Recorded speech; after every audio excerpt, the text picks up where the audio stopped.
hoje você vai aprender. Hoje falaremos de 1937, as premissas da G2. Após esse vídeo aqui, meu irmão, você vai entender o porquê que essa G2 existe.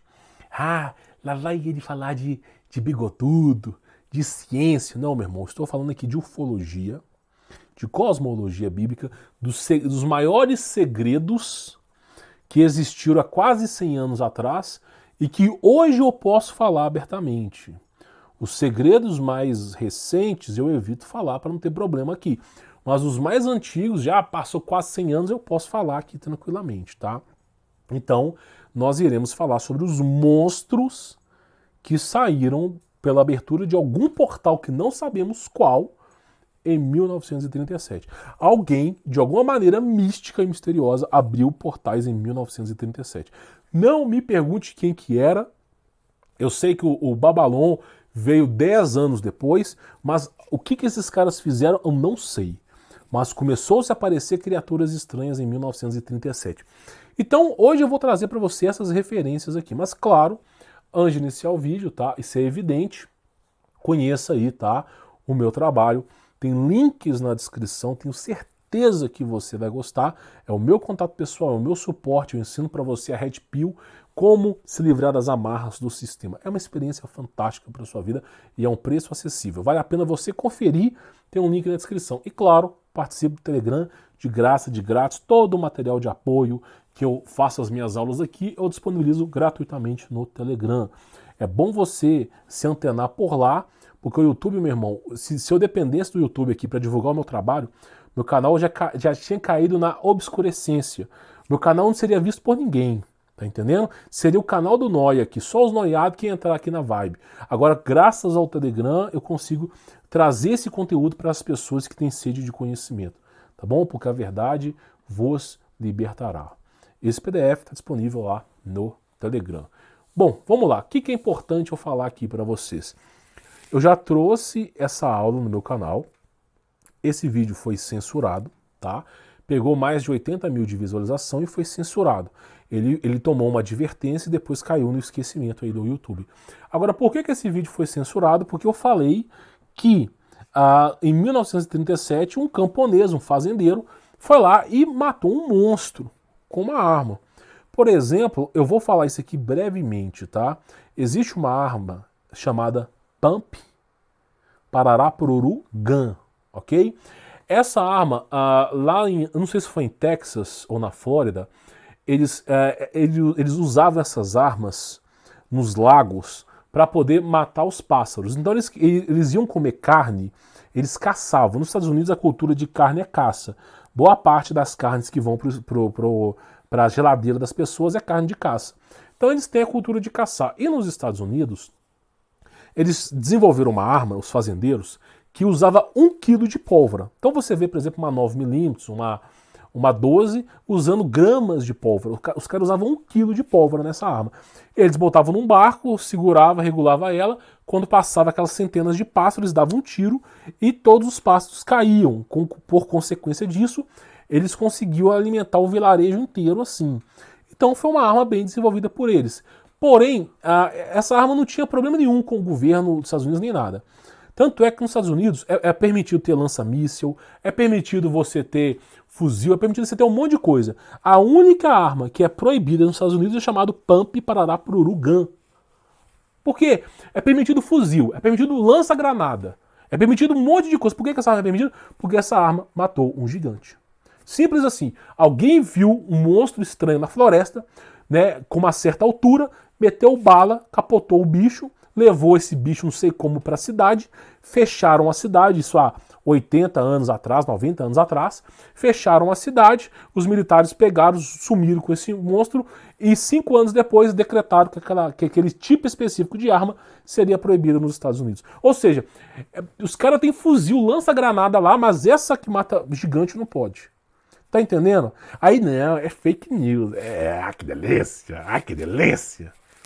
Então, por exemplo, esse cara que é fazendeiro nos Estados Unidos, ele acabou matando um monstro, um gafanhoto gigante. Aí, evidentemente, né, como foi no caso Roswell, eles encontram extraterrestres, fazem o diário oficial, descobrimos, aconteceu de verdade, vai os agentes federais na porta de cada um recolhendo os jornais.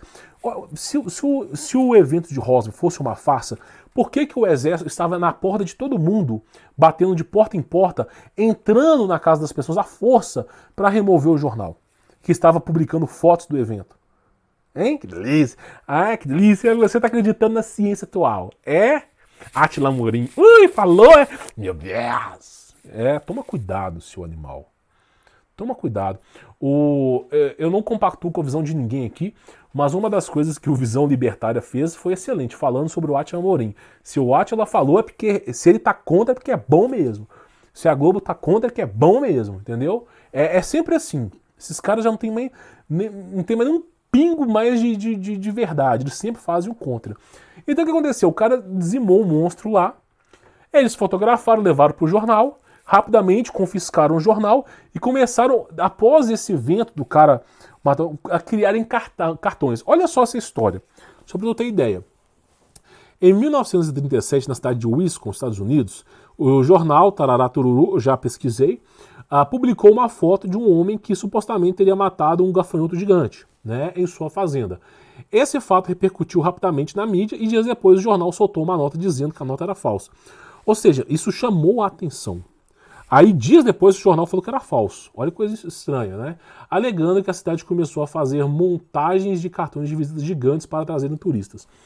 Ou seja, eles publicaram no jornal esse acontecimento, chamou a atenção de muita gente, inclusive dos militares. Provavelmente alguém bateu no jornal e falou assim, tira essa informação daí. E aí, o que eles fizeram? Não, gente, isso aí que você viu desse gafanhoto gigante, é que na verdade nós estamos fazendo alguns eventos aqui para mostrar para as pessoas que simplesmente para elas virem visitar a minha cidade. Então nós estamos produzindo os cartões com imagens gigantes. Aí eu te faço a pergunta, esses cartões de imagens gigantes vieram antes do cara ter matado um gafanhoto gigante ou depois? Aí, de repente, o cara mata o gafanhoto gigante e somente depois desse evento eles começam a divulgar os cartões alegando que estavam fazendo montagem. Por que que eles não tem registro antes dos cartões? Tá entendendo? Alguma coisa acontece, aí não, nossa, é um artista que desenvolveu, por que não apareceu antes? Tá entendendo? Então olha só, porém vamos aos fatos. Esses cartões gigantes foram criados pela cidade numa tentativa infame de descredibilizar o ato. Só veio depois do ocorrido e não antes. Então os cartões só vieram a ser produzidos após esse evento, não veio antes, tá? Isso já mostra que tem coisa errada aí. Segundo o autor do tiro, o cara nunca mais foi encontrado. O cara que matou esse bicho sumiu. Provavelmente tem uma nova identidade ou foi executado. É uma das duas, meu irmão. O cara sumiu. Tá? Sumiu. Ninguém descobre mais onde é que esse cara tá. Como é que pode? Ué, se é fácil, deixa o cara falar. Dá voz pro cara porque ele sumiu, entendeu? Aí, olha só. E nunca mais apareceu uma notícia como essa no jornal. Nesse jornal local, tá? E se fosse para trazer turistas, deveria ter apresentado mais notícias do gênero. Então, assim, se os cartões com imagens de gafanhotos gigantes de fato fossem para trazer turistas, eles não deveriam ter continuado com esses cartões? Por que eles só alegaram que estavam fazendo cartões após o evento, tiraram meia dúzia de fotos e nunca mais falou do assunto? Ai, que delícia! Que delícia! Aí vem os caras, esses aí são teóricos. Que é teórico, claro! Né? Baba-ovo do governo, manguão, claro! Delícia! Ai, veneninho. Né? O gado morre no abatedouro, meu irmão. Eu não preocupo com os caras que falam mal de mim. Eu sei que esses caras vão embora rápido, tá? E o fim desses bostas é o inferno mesmo. Não desejo mal pra ninguém, meu irmão. O meu desejo é que todo mundo se descubra em Cristo. Agora, eu também não vou ficar passando a mão. Como é dito na aliança. Quando ocorre uma separação, é perdoado, mas não fica próximo, né? Exatamente isso, cara, distância desses caras. Ai, que delícia! Recebendo a chupeta do governo. Que delícia, né? Então nós temos essa imagem, supostamente que é uma imagem fake, você vê, mas, né, o curioso fato é que esse jornal, os caras tudo sumiram, né? Tudo sumiu. Claro, não, é fake, é óbvio, né? Aí eu tive a curiosidade, tive a curiosidade de observar, de pesquisar O que aconteceu em 1937? Não, eu tive a curiosidade, eu falei assim, meu irmão, esse evento, como é que pode um gafanhoto desse tamanho aparecer numa cidade em 1937? O que aconteceu? Eu procurei sobre abertura de portais, não tem nenhum registro. Mas, graças a Deus, tem sites de ufologia que, apesar dos caras não acreditarem em Jesus Cristo, né, é como Jesus mesmo fala, muitas coisas que são concebidas por mal, no final viram boas. Graças a esses sites de ufologia, eu consigo trazer o porquê disso.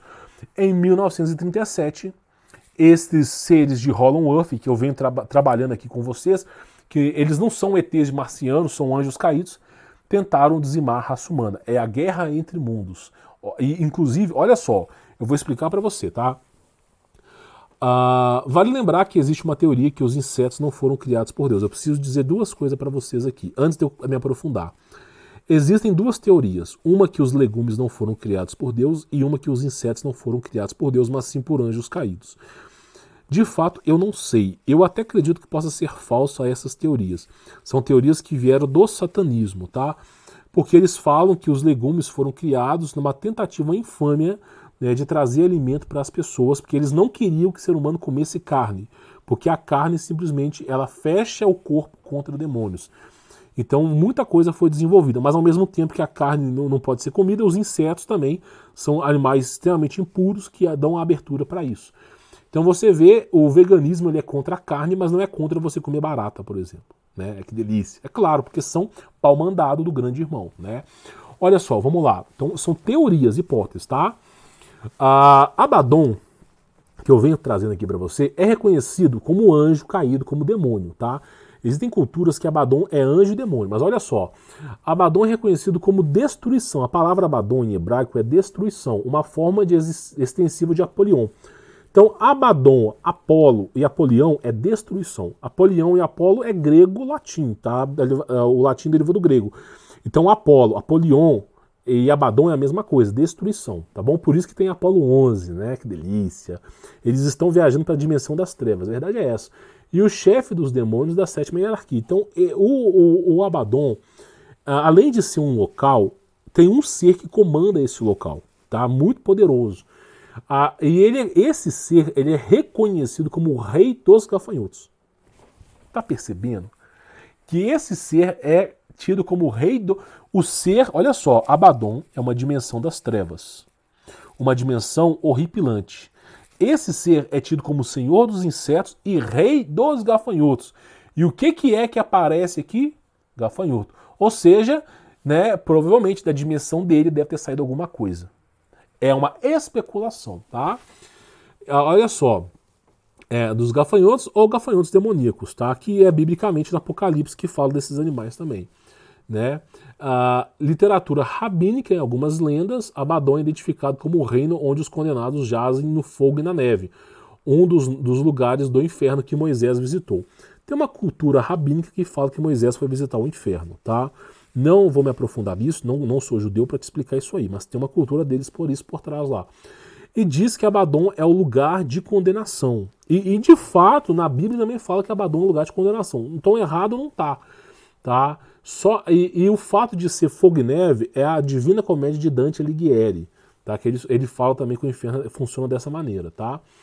Ou seja, é uma dimensão das trevas com criaturas das trevas terríveis, né? E de algumas formas inexplicáveis esse gafanhoto gigante saiu. Então, Abaddon, a grosso modo, é uma dimensão das trevas onde vai os condenados, tá? E de alguma maneira esse gafanhoto saiu de lá. Rapidamente abafaram o caso. Neste mesmo ano caiu um OVNI na Alemanha. É o caso UFO 1937 que caiu na Floresta Negra. Então, entre o período da G1 e da G2, caiu um OVNI na Alemanha, numa Floresta Negra. Não me pergunte, eu não quero entrar em detalhes aqui, mas caiu. E os alemães foram lá investigar o porquê caiu nessa data, tá? Então, nesse mesmo ano, caiu. Agora, por que caiu um OVNI de um extraterrestre? Em 1900, olha só o que eu vou te dizer, tá? Em 1937, caiu OVNI na Rússia, na China e na Alemanha. Por que naves voadoras foram abatidas em 1937? Por que as naves desses seres foram abatidas? Quem que você acha que abate? Meu irmão, se você perguntar para um satanista se ele acredita em Deus, ele acredita. Se você perguntar para um satanista se ele acredita que Jesus Cristo é real, ele acredita. Se você perguntar para um satanista se ele acredita que Deus, o Deus hebreu, o Deus da Bíblia é real, ele fala que acredita. Agora você pergunta para o cristão tem dúvida. O cristão ainda tem dúvida, tá entendendo? O cara que segue o diabo acredita em Deus, eles sabem que Deus é real. Mas o próprio cristão que deveria saber disso não sabe. Quem você acha que abateu essas naves? Se você analisar a hierarquia de anjos de Deus, por exemplo, principado, hóstias, potestades, serafins, querubins e principalmente tronos. Então você vê o quê? Deus também tem o seu exército. Tanto é que o que caiu da terra é 1/3. 2/3 estão no céu ainda, em vigência. 1/3 que caiu para cá. E Miguel e seus anjos ganhou a guerra contra o dragão. Então quem se acha que tem mais poder de fogo? Quem se acha que tem mais poder nuclear? Quem se acha que tem o maior poder que esses caras não fazem nem ideia? Deus. Então quem você acha que abateu essas naves? Adivinha quem? Os anjos de Deus. Os anjos de Deus também têm disco voador. A tecnologia de disco voador vieram com os anjos caídos. Quem ensinou isso para os anjos caídos? Eles já tinham acesso a isso no céu. Então, mas então os anjos são ETs de Varginha. Não se engane, meu irmão. Isso são demônios. Os anjos são feitos de plasma, energia. E muitas vezes esses amparos metálicos aí são estruturas que eles usam para viajar a outros mundos. É um universo precisando ser explorado ainda, ao qual não sabemos nada. Então tem essas tecnologias de Deus. Deus também tem naves. O universo, a milícia de Deus tem poder também. Por isso que Miguel e seus anjos lutaram contra o dragão e fizeram ele cair na terra. Foste precipitado na terra. Então você vê o quê? Quem que abateu essas naves? Adivinha quem? A frota de Deus, né? Porque não tem explicação para essas naves terem caído aí, tá? E foram vistos objetos no céu, na Inglaterra, Canadá. Lembrando que esse ano foi um ano com grandes avistamentos OVNI. Então nesse ano, muita nave caiu pelo mundo, nave UFO. Muita gente foi abduzida e sumida. Muita gente desapareceu, né, nesse ano. Muita coisa estranha. E não só isso, tem um site que fala de relatos, por exemplo, os caras encontraram monstros, animais na floresta. Esse ano de 1937 foi um dos anos que eles mais encontraram seres completamente diferentes na floresta. O cara caçador viu um bicho, um ser com fogo. O outro via não sei o quê. O outro via um reptil. Então assim, eles não tinham, sabe, foi um ano com o maior avistamento desses seres. Como é possível? Porque eles estavam vindo para cá. Como? Não sei. Pararam de vir por alguma razão, mas estavam vindo para cá. Então vamos aos casos, né? Caso 1 aqui. Olha só, perto de Londres, na Inglaterra, horário diurno, né? É um resumo, tá? Uma menina de 8 anos caminhava sozinha em uma campina quando viu um enorme objeto prateado com protuberâncias parecidas como palafitas, né? Pairando acima dela. Uma plataforma de algum tipo desceu do objeto e 3 homens altos saíram. É que eu digo, né? A cultura, por exemplo, hiperbórea, os nórdicos, atlantes, é o quê? Esses nefilins, eles usam DNA humano, tá? 3 homens altos vestidos de vermelho desceram. Um a carregou a bordo do objeto quando ela percebeu que ela era incapaz de se mover. O interior do objeto parecia muito maior e ela se lembra de ter sido colocada em uma cadeira moldada, de frente para uma luz brilhante e ofuscante. Ela então teve pensamentos e visões únicas. Mais tarde, ela foi levada a uma enorme pirâmide e vagou por corredores escuros até encontrar uma porta que se abria para a campina de onde ela originalmente tinha sido tirada. Então eles fizeram experimentos com essa mulher e depois liberaram ela, fizeram experimento com ela, introduziram informação na cabeça dela, e depois, não sei, não pergunta, não sou ET para te falar isso, mas fizeram experimento com ela. Então esse caso foi um caso bem documentado, e ela saiu no subsolo da Terra para cima. Ficou apavorada, tá? Quem tem contato com esse terrestre fica doido da cabeça, tá? Olha só, isso aqui foi em Plivkov, tá? No seu nome disso aqui na Rússia. Vários homens estranhos que entraram em sua casa visitaram uma mulher adulta no local. Então a mulher morava num lugar isolado, que vivia em uma casa de madeira isolada, né, localizada a 6 km da vila principal. Então a mulher morava isolada da vila principal, 6 km, completamente isolada. A mulher morava isolada. Aí vários homens, abre aspas, tá, foram visitar essa mulher nessa casa, tá? Eles tinham um rosto cinza e esverdeado, então já não eram mais humanos ali, tá? Grandes cabeças sem pelo, grandes olhos escuros, oblíquos e pés com cascos. Um deles pediu educadamente ajuda, pedindo iodo, né? E dizendo, temos nosso navio navegando lá no lago próximo. Um de nossos homens feriu a mão ao fechar uma escotilha. Então o cara queria, esses seres estranhos, eles estavam na lagoa, num tipo de barco, e eles simplesmente foram na mulher pedir iodo, porque iodo era para desinfetar, para tirar o machucado, tá? Ela deu a eles uma pequena garrafa de iodo. Os alienígenas estavam instalando um estranho dispositivo apoiado em pernas de tripé, tá? Com um objeto remotamente parecido com uma velha câmera fotográfica em cima. Ela ofereceu aos homens leite, que eles beberam. O frasco fechado de iodo foi tampado por um pano e um tampão de madeira de pano. Os alienígenas tiraram o plug e o pano com um gesto indicando nojo, jogaram o pano fora. Foi um procedimento de descontaminação aparente. Depois que isso foi feito, eles escoltaram a mulher para fora de sua casa, né? E outro homem verde observou. Quando os alienígenas terminaram o que estavam fazendo, eles saíram agradecendo a mulher pela comida e o iodo e foram embora. Então, assim, ela morava num lugar isolado, chegou um monte de homem de uma coloração diferente pedindo iodo. E por que esses seres precisavam descontaminar o corpo? Porque, graças ao dilúvio, o ecossistema que nós vivemos hoje, a atmosfera que você vive hoje, ela é nociva. Essa atmosfera que nós vivemos hoje, ela faz mal para esses seres das trevas, que em outra hora viviam livremente aqui.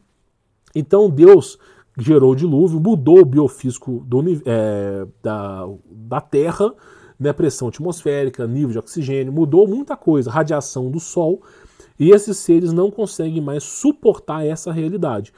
Quando você vê, por exemplo, os maias, os incas, os antigos astronautas vindo de capacete, não é porque era um ser humano do futuro, não. É porque esses répteis, esses seres, eles não conseguem sobreviver à nossa atmosfera. Por que você acha que aparece um monte de avião com rastro químico para cima? Eles querem deixar esse ambiente plausível para eles. É só você assistir o Daylight, eles vivem, né? Você vai ver exatamente isso, os caras falando que esses rastros são passados para fazer com que o nosso ecossistema fique semelhante ao deles, para eles poderem emergir para cá. É uma hipótese, né? Eu não estou afirmando nada aqui. A gente trata aqui conteúdo especulativo, tá? Outra coisa, caso 3 aqui, olha só. Uma mulher estava passando no palácio de Plaquétia, né? Em uma área remota, quando sentiu uma sensação inexplicável de medo, né? Isso aí é o espírito alertando que está vindo coisa ruim. De repente ela viu a uma distância de 50 metros uma garotinha, cerca de 10 anos de idade, vindo em sua direção. Seus cabelos estavam arrepiados. Isso quer dizer o quê? Eletrostática, ok? Como se fosse atraído por um imã. Em poucos minutos, uma rajada de vento levou a criança, que desapareceu dentro da velha casa em ruínas mais próxima. Ou seja, é o que eu falo, proteção de Deus todos os dias, meu irmão. Então a garotinha, o cabelo dela começou a ter aquele campo eletromagnético e ela foi levada. Uma coisa que eu digo para vocês, e eu faço com a minha família, não tem um dia que eu não abençoo a minha família, que eu não oro pela minha família, que eu não oro e eu peço proteção a Deus. Eu sei muito bem da força das trevas. Sei muito bem que esses seres querem vir para cá de todo jeito. Então, assim, olha que coisa louca. Nesse mesmo ano, muita coisa estranha começou a acontecer em 1937. E aí eles falam, tudo fácil, né? Eu acho que eu vou contratar o Serginho Malandro para apresentar esse programa aqui para vocês, né? Quem sabe? Então, se realmente a coisa aconteceu, foi bem inexplicável. Eu mostrei 3 relatos aqui. A parte 2, eu vou trazer 5 relatos. 5 relatos, estou contando na cabeça aqui. 5 relatos sobre esses eventos em 1937. E você vai entender o que está acontecendo aí também, tá? E eu tenho a explicação disso na parte 2. Eu vou te explicar o porquê que eles, né, vieram do subsolo para a superfície. O que eles estavam querendo fazer aqui em 1937? Você vai saber. Então, assim, deixe seu like, se inscreva no canal, ative as notificações e, claro, né, participe do Telegram com esse meu trabalho, tem links na descrição aí. Fique na paz.